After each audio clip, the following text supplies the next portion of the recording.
For over 2 decades, the People's Democratic Party, PDP, has ruled Akwa Ibom State without interruption. But now, for the first time ever, it appears that political wall has cracked.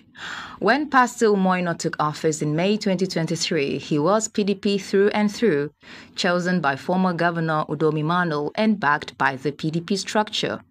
From Obong Victor Atta to Senator Godswill Akpabio to Udomi Mano, Akwa Ibom has been a PDP fortress for 25 years, not a single defection from the top. Until now, Governor Umoino has officially joined the All Progressives Congress, APC. As the children of Issachar, we must be able to interpret the times and flow with the times and not run against the tide.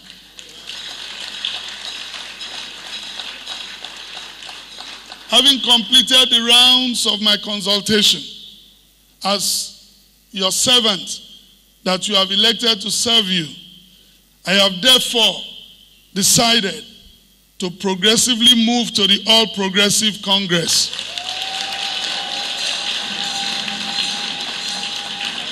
For years, PDP rallies were massive, loud, and unchallenged. The APC was present, but never dominant. That may soon change. APC is a movement. APC is a great party. And the APC is driven largely in the grassroots. To be here today, to join him in solidarity, to encourage him for the leadership decision. The role and responsibility of a leader is to take decision on behalf of those following him. As Governor Eno settles into his new alignment, there are concerns about how this move may affect governance in the state, party structure, and the future of elections in Akwa Ibom State. Well, political observers, residents say they'll be observing closely in the days ahead. Miriam Daniels, TVC News, Uyo, Akwa Ibom State.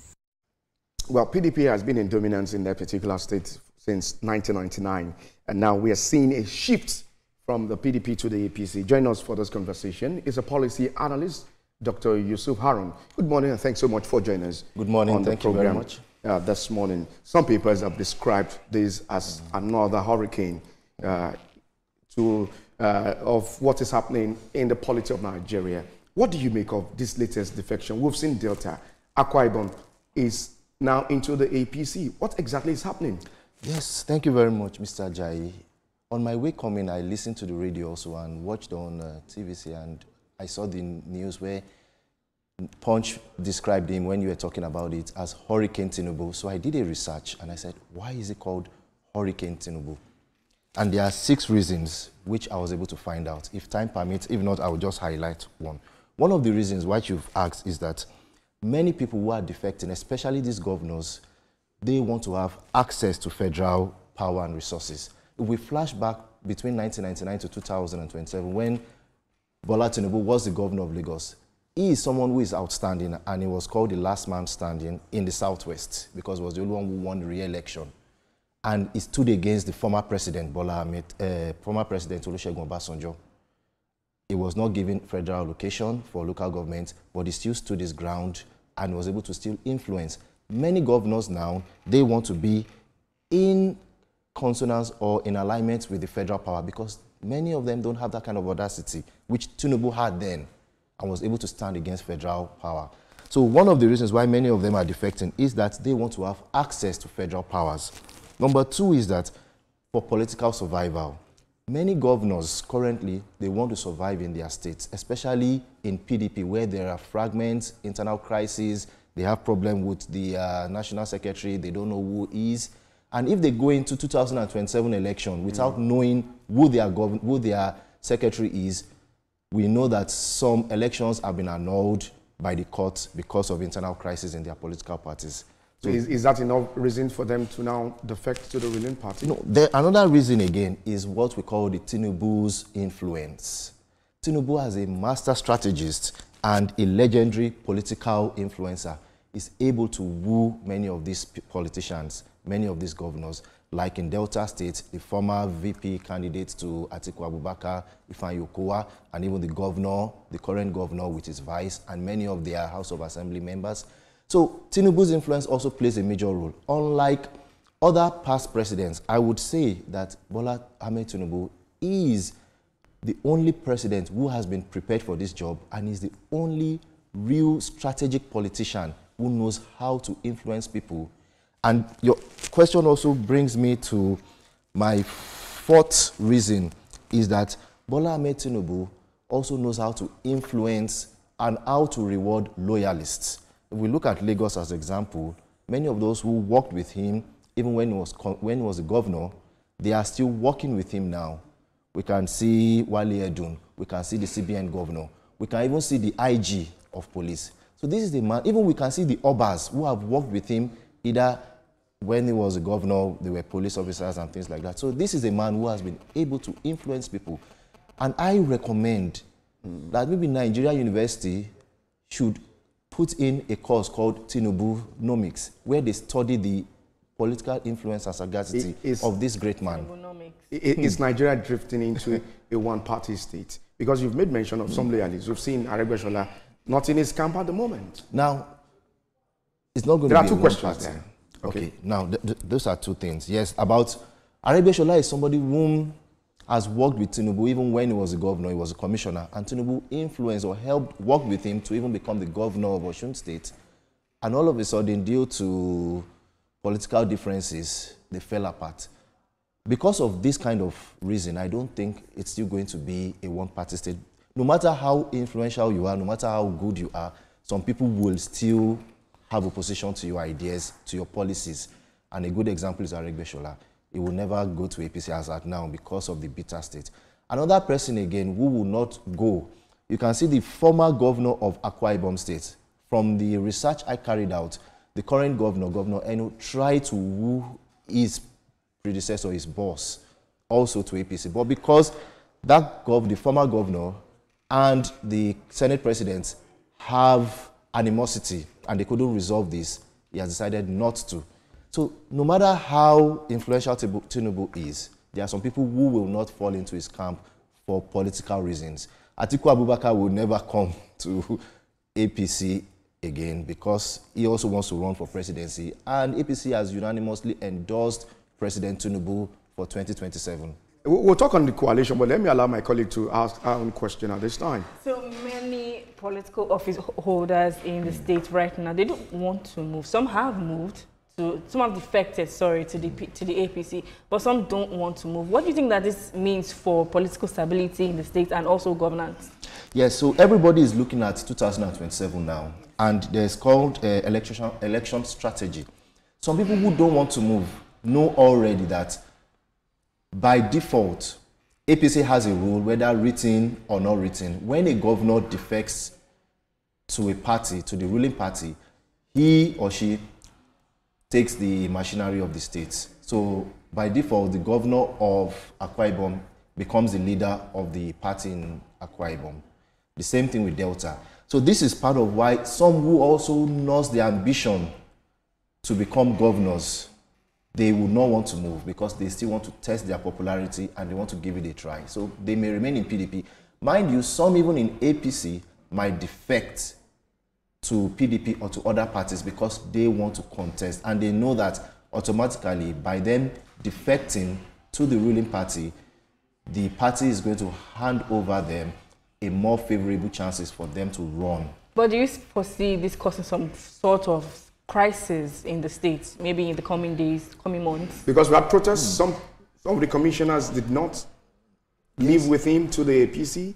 Yes, it's going to cause some crisis, but the APC led by Asiwaju Tinubu knows how to handle crisis. He has handled many crises in Lagos State. We saw the political instability in Lagos. If it was other states about the Speaker, the House of Assembly, but he was able to manage it very well and everything is okay. I believe it will cause some crisis, definitely, as I said. Some people will not be pleased with these current situations. They may want to remain in opposition, but majority of them will fall in line. And I also predict about 4 to 5 more governors joining. There are speculations. Yeah, I want to hear. Yes. That Enugu, Rivers, Osun, and even Plateau. Yes. Are you also Do you have those that? in your list? Yes, Enugu, Plateau, Rivers, and Osun are most likely. And I also want to predict some may not join the opposition, which could be a strategy. It could even be a strategy for APC to let them still be in their party while they work secretly for APC. This is politics, and this is going to happen. I'll give you a good example. The governor of Anambra State, Charles Soludo, he said it when the president commissioned a project in the state, and he said APC and ABGA, they are together, and politically they are going to work together. So he doesn't need to defect to the APC, but most likely he is going to work for APC to deliver the presidency. Let's talk about PDP. The PDP, they have still not responded or reacted to the development. Well, officially anyways. If you were advising them, what would you tell them? How would you advise them to react with this? And also how to protect their remaining 10 governors from moving to the ruling party? So this is one of the 6 reasons why people are defecting to APC, due to the PDP internal crisis. So the governors currently in PDP, they feel abandoned because they lack internal structure and there is no clear path to re-election for them. So these 10 governors, to be honest with you, many of them may still follow the bandwagon, or if they don't, some of them are not even going for a second term. And some of them are not going, some of them are already in their second term, they are not going for a re-election, like governor of Oyo State now. So unless he wants to become a senator, some of them don't even want to go for any political office again. So they are not under pressure to join the APC. Some of them might secretly work for APC, and some of them might still stay in their party and go for election. So it all depends on each of them. What's your assessment of the midterm review of the president's performance? And also the coalition ahead of the 2020, because we're not saying anything on that. We have Peter Obi, we have El Rufai there, we have Atiku Abubakar. These are strong men coming together as a force ahead of this election. I remember when Omoyele Sowore, also a former presidential candidate, was asked this similar question. And he said the coalition is dead on arrival. For example, he with some other politicians or political parties would not join this coalition because he believes that this coalition are just bitter losers. This coalition, again, they lack strategy. Okay, who wants to head the coalition now? Many of us don't know. Atiku still wants to run for election. Peter Obi still wants to, as president. Peter Obi still wants to run for election as president. We see Nasir El Rufai. Why are you going to another party after you've served and sacrificed for this same ruling party? You've been a governor. He said it on TV that, oh, the president promised him a political position to be a minister and he doesn't know why he went. So he's just nursing a bitter resentment. But this same man, the president, has fulfilled some of your requests. His son is a member of the House of Representatives. From information I got, he requested that Tajuddin Abbas, and he said, President Tinubu, if you want to reward me for the support I gave you in 2023, at least this is Tajuddin Abbas. Do you have facts to back this up? Yes, we have the facts. And he said mobilize your, at least APC supporters to elect him as a speaker, which he has. Also, there's this lady who has worked with Nasir El Rufai. She is also in the government of Tinubu. And he was able to choose his successor, Ubasani, who is the current governor of Kaduna State. But their best reasons for President Tinubu is a political strategies and DSS said for security reasons, which this one I don't have preview to, but why he wasn't led in the Senate as a minister.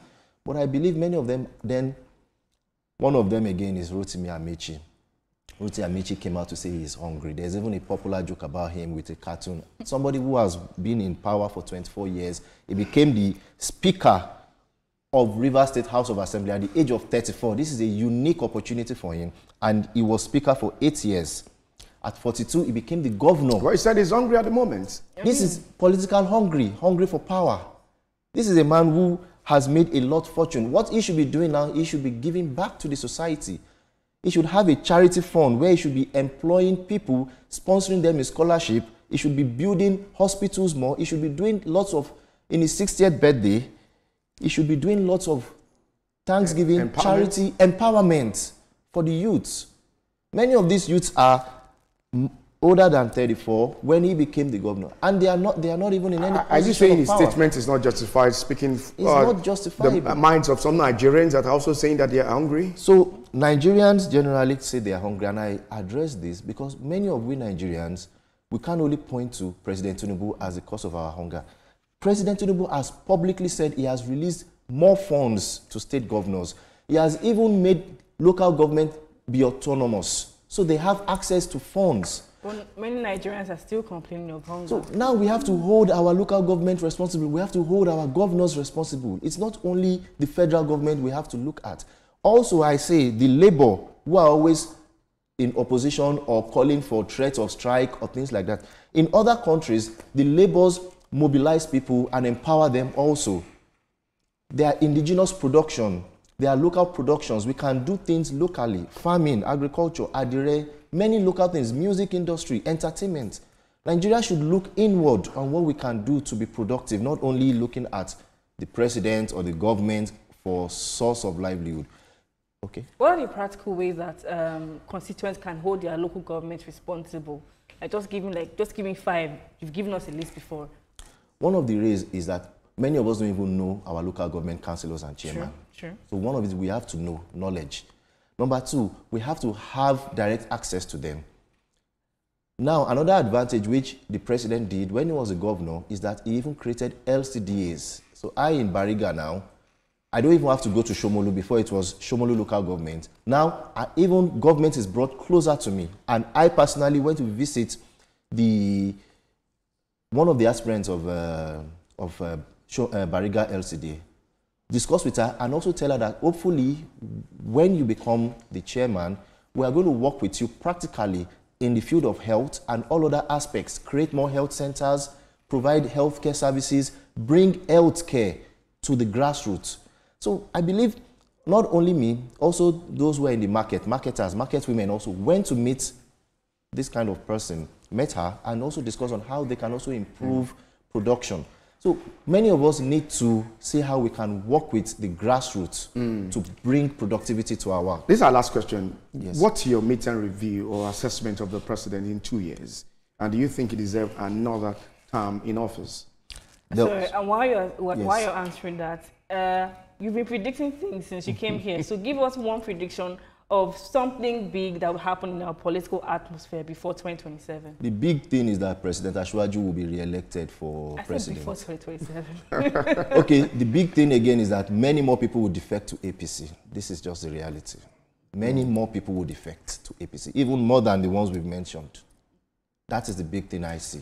Because the opposition, I've said it on air, the opposition is not ready to even to work as opposition. Can you realize some of his achievements? His achievements, about 52, I even studied, 52, but because of time, I will mention one. Student loan is one of it. TED Fund boss did a great job. There is a particular woman who said she didn't know how to even pay for her studies, buy feeding materials, buy books, and she's getting 20,000 monthly. So this has brought a big relief. Before, she used to go to family and friends seeking for, that's one. Number 2, again, removal of fuel subsidy has blocked many loopholes. Number 3, electricity, whether people admit or not, in many parts of Nigeria, electricity has improved. I am living currently under Bariga and in Bagada. Electricity is almost 24 hours now. Yes, it comes with a price, but we know that Yoruba will say, it's a fine place. You've given your predictions, and that the president deserves a second term in office? Yes, absolutely, he does. Well,